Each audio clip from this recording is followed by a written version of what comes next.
High guys welcome to my channel Imran tech. আজি মই পৰমাণুৰ গঠনৰ বিষয়ে তোমালোকৰ সন্মুখত কিছুমান কুৱেশ্যন আৰু এনচাৰ ৰাখিছোঁ। মোৰ প্ৰথম কুৱেশ্যনটো হৈছে পাঠ্যপুথিৰ নাম হ'ল পৰমাণুৰ গঠন। পাঠ্যপুথিৰ অন্তৰ্গত প্ৰশ্নাৱলীসমূহ। 1 নম্বৰত কেনেল ৰশ্মি কি? উত্তৰ 1886 চনত গল্ডষ্টাইনে গেছৰ বিদ্যুৎ মুখ্যনলীত এবিধ নতুন বিকিৰণ উপস্থিতি ধৰা পেলাইছিল আৰু ইয়াকে কেনেল ৰশ্মি বোলা হয়। 2 নম্বৰ কুৱেশ্যন, পৰমাণু এটাত প্ৰ'টিন আৰু এটা ইলেক্ট্ৰন থাকিলে ই কোনো আদান বহন কৰিবনে? উত্তৰটো হ'ব নকৰে। কাৰণ প্ৰ'টিন আৰু ইলেক্ট্ৰনৰ আদান সমান আৰু পৰস্পৰ বিপৰীত দিশত থাকে। গতিকে প্ৰ'টন আৰু ইলেক্ট্ৰন দুটা লগ লাগি প্ৰশমিত হৈ থাকিব। পিছৰ কুৱেশ্যনটো হ'ল থমছনৰ পৰমাণুৰ আৰ্হিৰ মতে পৰমাণু এটা সামগ্ৰিকভাৱে কেনেদৰে প্ৰশমিত হয় ব্যাখ্যা কৰা। উত্তৰ থমছনৰ পৰমাণুৰ আৰ্হিৰ মতে পৰমাণুৰ ভিতৰত ইলেক্ট্ৰনৰ কিছুমান নিৰ্দিষ্ট অনুমোদিত কক্ষপথহে থাকে। এই কক্ষপথবোৰত ঘূৰি থাকোঁতে ইলেক্ট্ৰনে কোনো শক্তি বিকিৰণ নকৰে। গতিকে সামগ্ৰিকভাৱে পৰমাণু এটা সুস্থিৰ হয়। আনহাতে পৰমাণু এটাত থকা ইলেক্ট্ৰন আৰু প্ৰ'টন সমান। গতিকে বৈদ্যুতিকভাৱে প্ৰশম অৱস্থাত থাকে। 2 নম্বৰ কুৱেশ্যন, ৰাদাৰফোৰ্ডৰ পৰমাণুৰ আৰ্হিৰ মতে পৰমাণুৰ নিউক্লিয়াছত কোনটো পাৰমাণৱিক কণা থাকে? উত্তৰটো হ'ব ৰাদাৰফোৰ্ডৰ পৰমাণুৰ আৰ্হিৰ মতে পৰমাণুৰ নিউক্লিয়াছত থকা পাৰমাণৱিক কণাটো হ'ল প্ৰ'টন।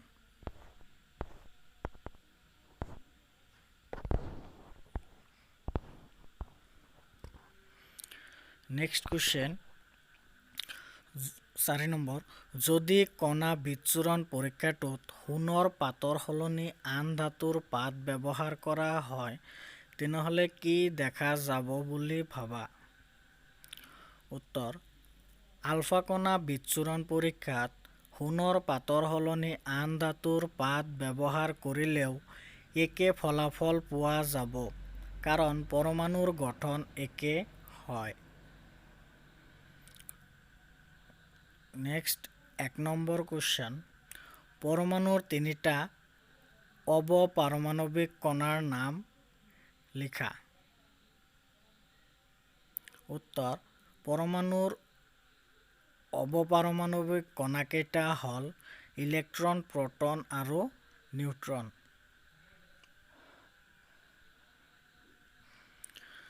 2 নম্বৰ কুৱেশ্যন, হিলিয়াম পৰমাণুৰ পাৰমাণৱিক ভৰ 4u আৰু ইয়াৰ নিউক্লিয়াছত 2টা প্ৰ'টন আছে।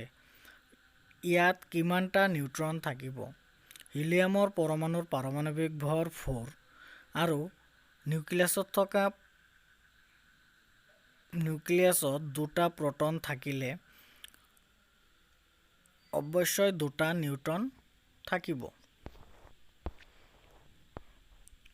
নেক্সট কুৱেশ্যন নম্বৰ 1, কাৰ্বন আৰু ছ'ডিয়ামৰ পৰমাণুত ইলেক্ট্ৰন বিতৰণ দেখুওৱা। উত্তৰ কাৰ্বনৰ পৰমাণু ক্ৰমাংক 6, গতিকে প্ৰ'টনৰ সংখ্যাও 6 আৰু ইলেক্ট্ৰনৰ সংখ্যাও 6। কাৰ্বনৰ প্ৰথম শেলত থাকিব 2টা ইলেক্ট্ৰন, দ্বিতীয় শেলত থাকিব 4টা ইলেক্ট্ৰন, অৰ্থাৎ কাৰ্বনৰ ইলেক্ট্ৰনৰ বিন্যাস হ'ল 2:4। আকৌ ছ'ডিয়ামৰ পৰমাণু ক্ৰমাংক 11, গতিকে প্ৰ'টনৰ সংখ্যা 11, ইলেক্ট্ৰনৰ সংখ্যাও 11। ছ'ডিয়ামৰ প্ৰথম শেলত থকা ইলেক্ট্ৰনৰ সংখ্যা হ'ব 2, ছ'ডিয়ামৰ দ্বিতীয় শেলত থকা ইলেক্ট্ৰনৰ সংখ্যা হ'ব 8, ছ'ডিয়ামৰ তৃতীয় খোলত থকা ইলেক্ট্ৰনৰ সংখ্যা হ'ব 1, অৰ্থাৎ ছ'ডিয়ামৰ ইলেক্ট্ৰনৰ বিন্যাস 2:8:1। নেক্সট কুৱেশ্যন, পৰমাণু এটাৰ কে আৰু এল শেলবোৰ পূৰ্ণ হৈ থাকিবলৈ পৰমাণুটোত ইলেক্ট্ৰনৰ মুঠ সংখ্যা কিমান হ'ব? পৰমাণু এটাৰ কে আৰু এল খোলবোৰ পূৰ্ণ হৈ থাকিলে পৰমাণুটোত থকা ইলেক্ট্ৰনৰ সংখ্যা হ'ব 2 + 8 = 10.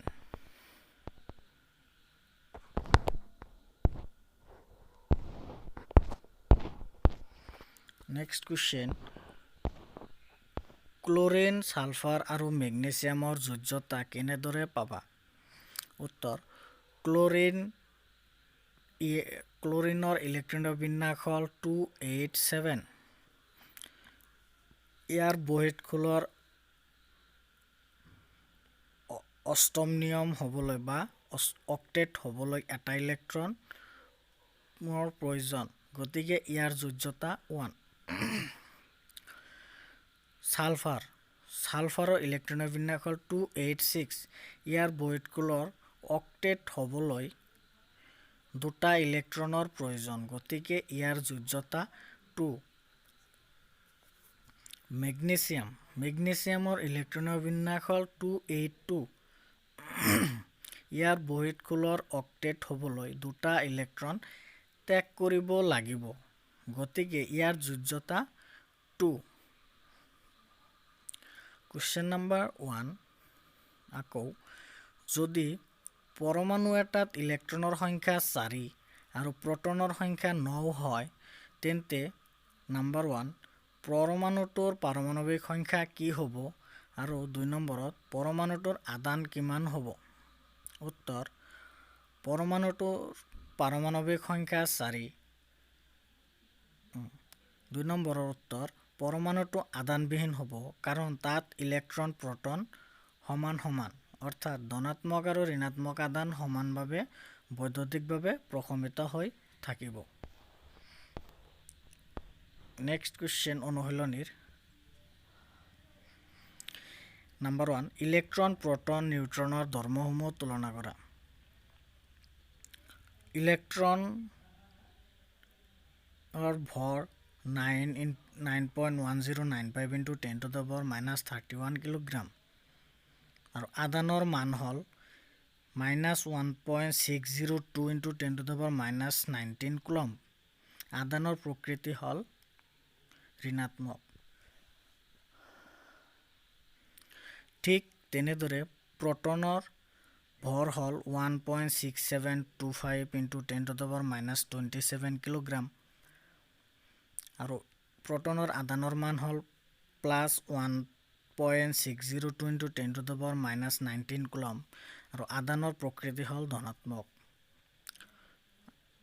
ঠিক তেনেদৰে নিউট্ৰনৰ পাৰমাণৱিক ভৰ হ'ল 1.6725 × 10⁻27 কিলোগ্ৰাম আৰু নিউট্ৰনৰ আদান হ'ল 0 কুলম্ব আৰু প্ৰকৃতিটো হ'ল প্ৰশম।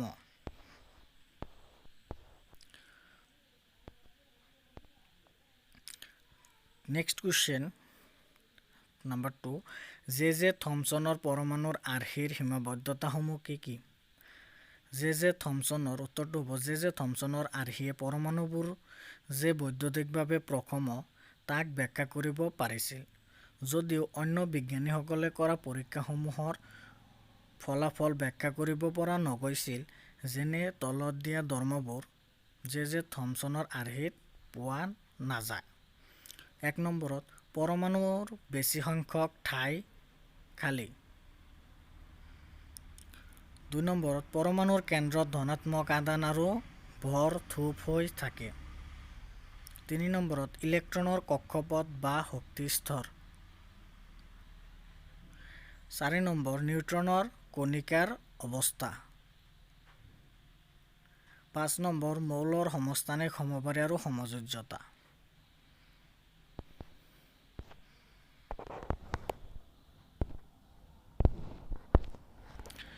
নেক্সট কুৱেশ্যন, ৰাদাৰফোৰ্ডৰ পৰমাণু আৰ্হিৰ সীমাবদ্ধতাসমূহ কি কি? উত্তৰটো হ'ব, ৰাদাৰফোৰ্ডৰ পৰমাণুৰ আৰ্হিৰ সীমাবদ্ধতাসমূহ হ'ল বৃত্তাকাৰ কক্ষপথত ইলেক্ট্ৰনৰ পৰিভ্ৰমণ সুস্থিৰ হোৱাটো আশা কৰা নাযায়। বৃত্তাকাৰ কক্ষপথত যিকোনো আহিত কণাৰ ত্বৰণ ঘটে। ত্বৰণৰ সময়ত আধানযুক্ত কণাই শক্তি বিকিৰণ কৰে। ঘূৰ্ণায়মান ইলেক্ট্ৰনে এনেদৰে শক্তি হেৰুৱাব আৰু শেষত নিউক্লিয়াছত পতিত হ'ব। এইটোৱে হোৱা হ'লে পৰমাণু অতিশয় দুঃস্থিত হ'লেহেঁতেন আৰু আমি যি ৰূপত পদাৰ্থক জানো তেনে ৰূপত পদাৰ্থ নাথাকিলেহেঁতেন। আমি জানো যে অণুসমূহ সম্পূৰ্ণৰূপে সুস্থিৰ। নেক্সট কুৱেশ্যনটো হ'ব বৰৰ পৰমাণুৰ আৰ্হিটো বৰ্ণনা কৰা। উত্তৰটো হ'ব বৰৰ পৰমাণুৰ আৰ্হিৰ স্বীকাৰ্যসমূহ। 1 নম্বৰত পৰমাণুৰ ভিতৰত ইলেক্ট্ৰনৰ কিছুমান নিৰ্দিষ্ট অনুমোদিত কক্ষপথহে থাকে, যাক শেল বা শক্তিস্তৰ বোলা হয়। 2 নম্বৰত এই কক্ষপথবোৰত ইলেক্ট্ৰনে ঘূৰি থাকোঁতে শক্তি বিকিৰণ নকৰে। 3 নম্বৰত নিৰ্দিষ্ট কক্ষপথ এটাত ঘূৰি থাকোঁতে ইলেক্ট্ৰন এটাত নিৰ্দিষ্ট পৰিমাণৰ শক্তি নিহিত হৈ থাকে, গতিকে স্থিৰ কক্ষপথ এটাত ঘূৰি থকা অৱস্থাত ইলেক্ট্ৰন এটাই শক্তিৰ অৱশোষণ বা বিকিৰণ নকৰে। 4 নম্বৰত এটা কক্ষপথৰ পৰা আন এটা কক্ষপথলৈ ইলেক্ট্ৰন এটাই জঁপিয়ালে নিৰ্দিষ্ট পৰিমাণৰ শক্তি অৱশোষণ বা বিকিৰণ কৰিব। নেক্সট কুৱেশ্যন নম্বৰ 5, এই অধ্যায়ত দিয়া পৰমাণুৰ আৰ্হিকেইটা তুলনা কৰা। J Thomson. উত্তৰটো হ'ব জে থমছনৰ পৰমাণুৰ আৰ্হিত পৰমাণু যে বৈদ্যুতিকভাৱে প্ৰথম অৱস্থাত থাকে তাকে ব্যাখ্যা কৰিছিল, কিন্তু পৰমাণুৰ গঠনৰ অন্য ধৰ্ম ব্যাখ্যা কৰিব পৰা নাছিল। ৰাদাৰফোৰ্ডৰ আৰ্হি মতে পৰমাণুৰ ভিতৰভাগৰ বেছি অংশই খালী আৰু ধনাত্মক অংশ কেন্দ্ৰত ধ্ৰুৱ হৈ থাকে, কেন্দ্ৰত থাকে, তাকে ব্যাখ্যা কৰিছিল। আনহাতে ইলেক্ট্ৰনবোৰ নিউক্লিয়াছৰ চাৰিওফালে ঘূৰি থাকে বুলি কোৱা হৈছিল যদিও বাস্তৱত সেইটো সম্ভৱ নহয়।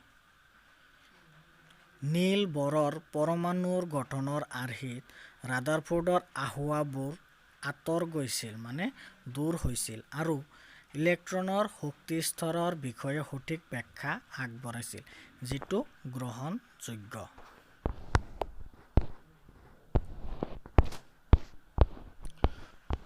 প্ৰথম 18টা মৌলৰ কাৰণে বিভিন্ন শেলত ইলেক্ট্ৰন বণ্টনৰ নিয়মবোৰ সংক্ষেপে লিখা। উত্তৰ: মৌলৰ নাম, পাৰমাণৱিক সংখ্যা, ইলেক্ট্ৰন বণ্টন। প্ৰথমতে হাইড্ৰজেনৰ পাৰমাণৱিক সংখ্যা 1 আৰু ই K শেলত থাকিব। 2 নম্বৰত হিলিয়াম মৌলৰ নাম হিলিয়াম, পাৰমাণৱিক সংখ্যা 2, ই K শেলত থাকিব।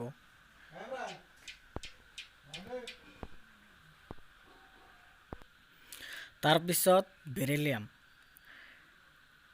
বেৰিলিয়ামৰ পাৰমাণৱিক সংখ্যা 4 আৰু ইলেক্ট্ৰন K শেলত 2টা আৰু L শেলত 1টা থাকিব।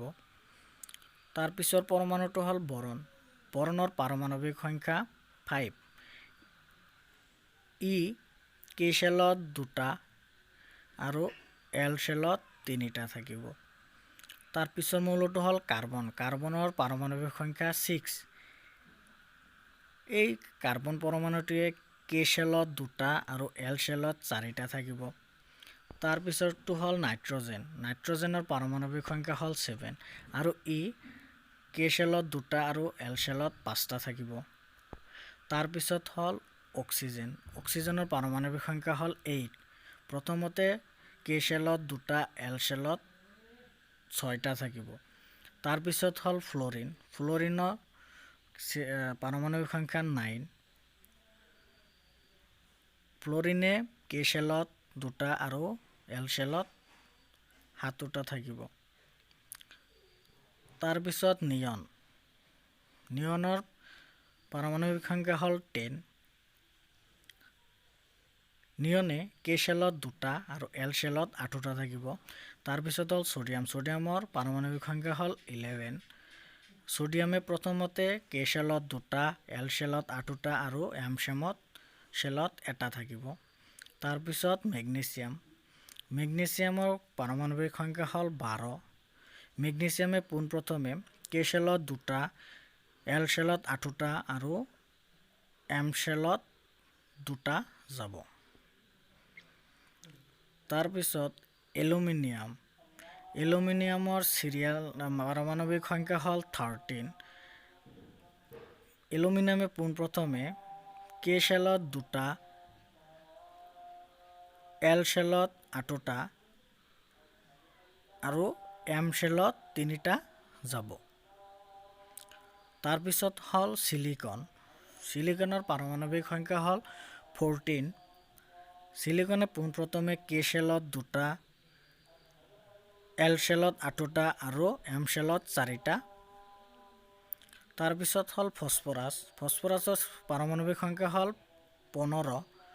ফচফৰাছে পোনপ্ৰথমে কে শেলত 2টা, এল শেলত 8টা আৰু এম শেলত 5টা যাব। তাৰপিছত হ'ল ছালফাৰৰ পাৰমাণৱিক সংখ্যা হ'ল 16। ছালফাৰে পোনপ্ৰথমতে কে শেলত 2টা, এল শেলত 8টা আৰু এম শেলত 6টা থাকিব। তাৰপিছত হ'ল ক্লৰিনৰ পাৰমাণৱিক সংখ্যা হ'ল 17। ক্লৰিনে পোনপ্ৰথমে কে শেলত 2টা, এল শেলত 8টা আৰু এম শেলত 7টা থাকিব। তাৰপিছত হ'ল আৰ্গনে পাৰমাণৱিক সংখ্যা হ'ল 18। আৰ্গনে পোনপ্ৰথমতে কে শেলত 2টা, এল শেলত 8টা, তাৰপিছত এম শেলত 8টা থাকিব। তাৰপিছৰ কুৱেশ্যনটো হ'ল কুৱেশ্যন নম্বৰ 7। চিলিকন আৰু অক্সিজেন উদাহৰণ হিচাপে লৈ যোজ্যতাৰ সংজ্ঞা দিয়া। উত্তৰটো হ'ব চিলিকনৰ পাৰমাণৱিক সংখ্যা 14। ইয়াৰে ইলেক্ট্ৰন বণ্টন বা আদান প্ৰদান কে শেলত 2টা, এল শেলত 8টা, এম শেলত 4টা, অৰ্থাৎ বহিঃস্থলত ইয়াৰ যোজ্যতা হ'ল 4। চিলিকনৰ বহিঃস্থলত অক্টেট হ'বলৈ 4টা ইলেক্ট্ৰন ত্যাগ কৰিব লাগে বা গ্ৰহণ কৰিব লাগে, কিন্তু চিলিকনে 4টা ইলেক্ট্ৰনেৰে অন্য পৰমাণুৰ যোজ্যতা ইলেক্ট্ৰনৰ লগত সহযোগিতা বা সমভাগ কৰে। গতিকে চিলিকনৰ যোজ্যতা 4। আকৌ অক্সিজেনৰ পাৰমাণৱিক সংখ্যা হ'ল 8। ইয়াৰে ইলেক্ট্ৰন বণ্টন কে শেলত 2টা, এল শেলত 6টা, অৰ্থাৎ বহিঃস্থলত 6টা যোজ্যতা ইলেক্ট্ৰন আছে। অক্সিজেনৰ বহিঃস্থলত অক্টেট হ'বলৈ 2টা ইলেক্ট্ৰন গ্ৰহণ কৰিবই লাগিব। গতিকে অক্সিজেনৰ যোজ্যতা হ'ল 2। তাৰপিছত অৰ্থাৎ মৌলৰ পৰমাণুৱে বহিঃস্থলত অক্টেট সম্পূৰ্ণ কৰিবলৈ যিমানটা ইলেক্ট্ৰন গ্ৰহণ কৰে বা ত্যাগ কৰে তাকে মৌলটোৰ যোজ্যতা বোলে।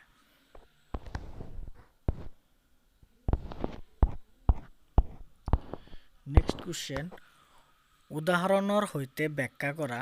নম্বৰ 1 পাৰমাণৱিক সংখ্যা, 2 নম্বৰত ভৰ সংখ্যা, 3 নম্বৰত সমস্থানিক, 4 নম্বৰত সমবাৰিক।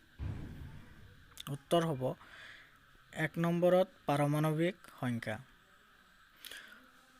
মৌলৰ পৰমাণুত থকা প্ৰ'টিনৰ সংখ্যাক তাৰ পাৰমাণৱিক সংখ্যা বোলা হয়। যেনে 1 নম্বৰ হাইড্ৰজেনৰ প্ৰ'টন এটা, গতিকে পাৰমাণৱিক সংখ্যা 1। 2 নম্বৰত অক্সিজেনৰ প্ৰ'টন 8টা, গতিকে পাৰমাণৱিক সংখ্যা 8। ছ'ডিয়ামৰ প্ৰ'টনৰ সংখ্যা 11টা, গতিকে পাৰমাণৱিক সংখ্যা কিমান? 11। তাৰপিছত 2 নম্বৰতে আছে ভৰ সংখ্যা। মৌলৰ পৰমাণুত থকা প্ৰ'টন আৰু নিউট্ৰনৰ মুঠ সংখ্যাক ভৰ সংখ্যা বোলা হয়। যেনে 1 নম্বৰত অক্সিজেনৰ প্ৰ'টন 8টা আৰু নিউট্ৰন 8টা, গতিকে ভৰ সংখ্যা হ'ল 8 + 8 = 16। 2 নম্বৰত কাৰ্বনৰ প্ৰ'টন 6, নিউট্ৰন 6, গতিকে ভৰ সংখ্যা হল 6 + 6 = 12। তাৰপিছত হ'ল সমস্থানিক। একেবিধ মৌলৰে একে পাৰমাণৱিক সংখ্যা বিশিষ্ট কিন্তু ভিন ভিন ভৰ সংখ্যাযুক্ত পৰমাণুসমূহক সমস্থানিক বোলা হয়। যেনে হাইড্ৰজেনৰ সমস্থানিক প্লুটনিয়াম, ডয়টেৰিয়াম, ট্ৰিচিয়াম। তাৰপিছত কাৰ্বনৰ সমস্থানিক কাৰ্বন 12 আৰু কাৰ্বন 14। তাৰপিছত 3 নম্বৰত ক্লৰিনৰ সমস্থানিক 35 ক্লৰিন আৰু 37 ক্লৰিন। 4 নম্বৰত সমবাৰী। বেলেগ বেলেগ পাৰমাণৱিক সংখ্যা বিশিষ্ট একে ভৰ সংখ্যাযুক্ত বেলেগ বেলেগ মৌলৰ পৰমাণুবোৰক সমবাৰী বোলা হয়। যেনে কেলছিয়ামৰ পাৰমাণৱিক সংখ্যা 12, ভৰ সংখ্যা 40, আৰ্গনৰ পাৰমাণৱিক সংখ্যা 18, ভৰ সংখ্যা 40। কেলছিয়ামৰ আৰু আৰ্গন সমবাৰী মৌল। কুৱেশ্যন নম্বৰ 9, ছডিয়াম আয়নত সম্পূৰ্ণৰূপে পূৰ হৈ থকা কে আৰু এল শেল আছে, ব্যাখ্যা কৰা। পৰমাণুৰ গঠনত নীল বৰৰ আৰ্হিমতে তাৰ বিভিন্ন শেলত ইলেক্ট্ৰন বণ্টন হ'ল কে শেলত 2টা, এল শেলত 8টা, এম শেলত 18টা, এন শেলত 32টা। কিন্তু বহিত শেলত 8টা ইলেক্ট্ৰন থাকিব লাগে। ছডিয়ামৰ ইলেক্ট্ৰনৰ সংখ্যা 10, গতিকে ইলেক্ট্ৰন বণ্টন কে শেলত 2টা, এল শেলত 8টা, অৰ্থাৎ কে আৰু এল শেল সম্পূৰ্ণৰূপে পূৰ্ণ হৈ আছে।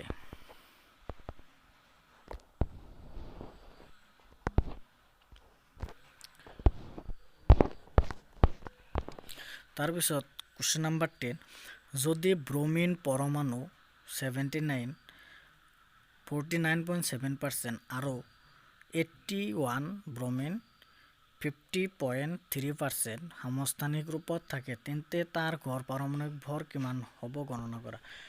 এতিয়া ব্ৰমিনৰ গড় পাৰমাণৱিক ভৰ = 79 × 49.7/100 প্লাছ 81 × 50.3/100 ইউনিট =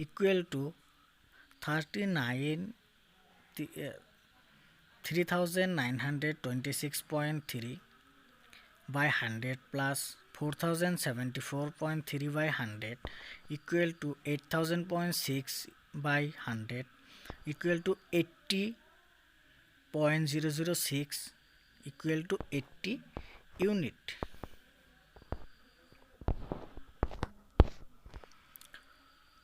নেক্সট কুৱেশ্যন, যদি মৌল X এটা নমুনাৰ গড় পাৰমাণৱিক ভৰ 16.2 ইউ, নমুনাটোত সমস্থানিক 6x8 আৰু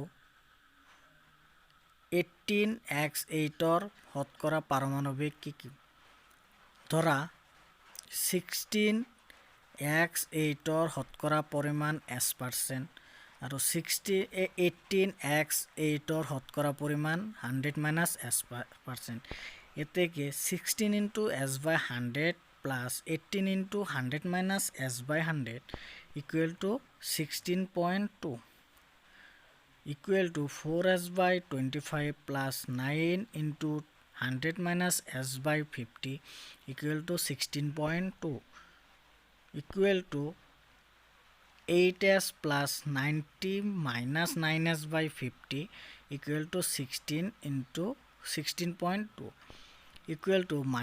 S plus 90/50 = 16.2 - S plus 90 = 16.2 × 50 =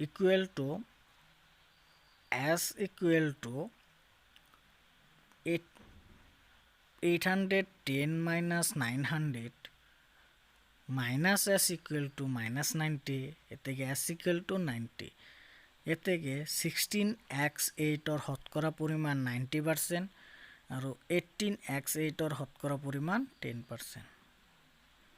question number 12, যদি Z = 3 হয়, তেন্তে মৌলটোৰ যোজ্যতা কিমান হ'ব আৰু মৌলটোৰ নাম লিখা।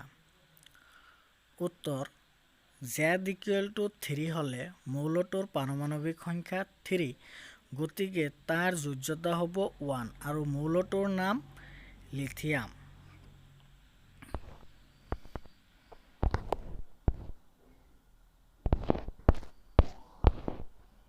Question number 13 দুটা পৰমাণু X আৰু Y নিউক্লিয়াছৰ সংযুতিৰ তলত দিয়া হৈছে প্ৰটন X ৰ মান 6 Y ৰ মান 6 নিউট্ৰন X ৰ মান 6 Y ৰ মান 8 X আৰু Y ৰ বৰ সংখ্যা কি দুয়োটাৰ মাজৰ সম্পৰ্কটো কি উত্তৰ X মৌলৰ ভৰ সংখ্যা 12 Y মৌলৰ ভৰ সংখ্যা 14 X আৰু Y দুয়োটা মৌলৰ পাৰমাণৱিক সংখ্যা একে কিন্তু বৰ সংখ্যা বেলেগ বেলেগ গতিকে মৌল দুটা সমস্থানিক Question number 14 শুদ্ধ উক্তিবোৰৰ ঠাইত T আৰু বুলবোৰৰ ঠাইত F লিখা এই নম্বৰ কুৱেশ্যনত জে থমসনে প্ৰস্তাৱ কৰিছিল যে পৰমাণুৰ নিউক্লিয়াছত কেৱল নিউট্ৰন থাকে ফলছ উত্তৰটো হ'ব ফলছ বি নম্বৰ কুৱেশ্যনত ইলেক্ট্ৰন এটা আৰু প্ৰটন এটা লগ লাগি নিউট্ৰন গঠন হয় সেইবাবে প্ৰথম বি নম্বৰ এনসাৰ হ'ব ফলছ চি নম্বৰ কুৱেশ্যনটো ইলেক্ট্ৰন এটাৰ ভৰ প্ৰটনৰ ভৰৰ প্ৰায় 1/2000 গুণ চি নম্বৰৰ এনসাৰ হ'ব true D number question tincture iodine প্ৰস্তুত কৰাত আয়োডিনৰ এটা সমস্থানিক ব্যৱহাৰ কৰা হয় ডি নম্বৰ এনসাৰটো হ'ব ট্ৰু ই নম্বৰ কুৱেশ্যন হল টিংচাৰ আয়োডিন মেডিচিন হিচাপে ব্যৱহাৰ কৰা হয় ই নম্বৰৰ এনসাৰ হ'ব ট্ৰু নেক্সট প্ৰশ্ন 15 16 আৰু 17 শুদ্ধ বাচনিৰ বিপৰীতে চিন আৰু ভুল বাচনিৰ বিপৰীতে এক চিন দিয়া হয় 15 নম্বৰ কুৱেশ্যন ৰাদাৰফোৰ্ডৰ আলফা কণা বিচ্ছুৰণ পৰীক্ষায় অপশ্যন এ পাৰমাণৱিক nucleus option B electron option C proton option D neutron আৱিষ্কাৰ কৰিছিল শুদ্ধ উত্তৰটো হ'ব পাৰমাণৱিক নিউক্লিয়াছ কুৱেশ্যন নম্বৰ 16 মৌল এটাৰ সমস্থানিকবোৰৰ অপশ্যন এ একে ভৌতিক ধৰ্ম অপশ্যন বি বিভিন্ন ৰাসায়নিক ধৰ্ম অপশ্যন চি বিভিন্ন সংখ্যক নিউট্ৰন অপশ্যন ডি ভিন্ন পাৰমাণৱিক সংখ্যা থাকে শুদ্ধ উত্তৰটো হ'ব অপশ্যন চি ভিন্ন সংখ্যক নিউট্ৰন থাকে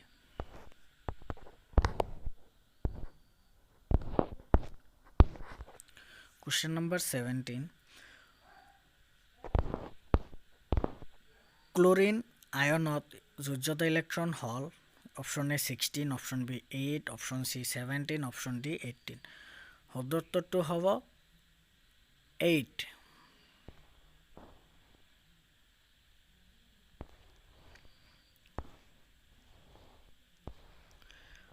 Question number 18 তলৰ কোনটো সোডিয়ামৰ শুদ্ধ ইলেক্ট্ৰনীয় বিন্যাস option A 2.8 option B 821 option C 218 option D 281 শুদ্ধ উত্তৰটো হ'ব অপশ্যন ডি 281 Question number 19 তলৰ তালিকাখন সম্পূৰ্ণ কৰা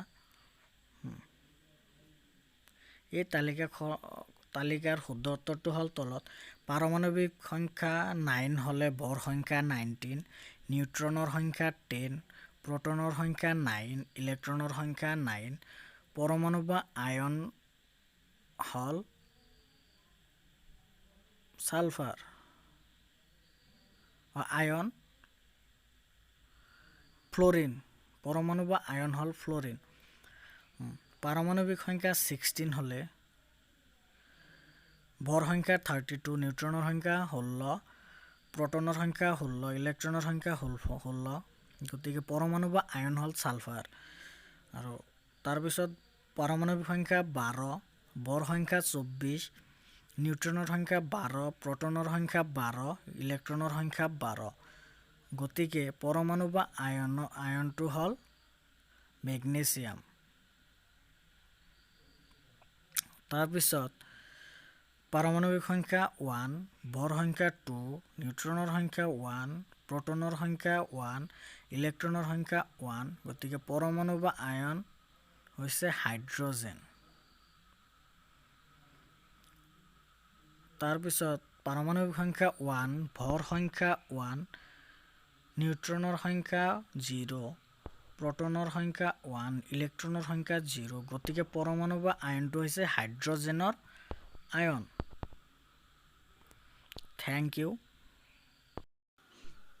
Thank you for watching.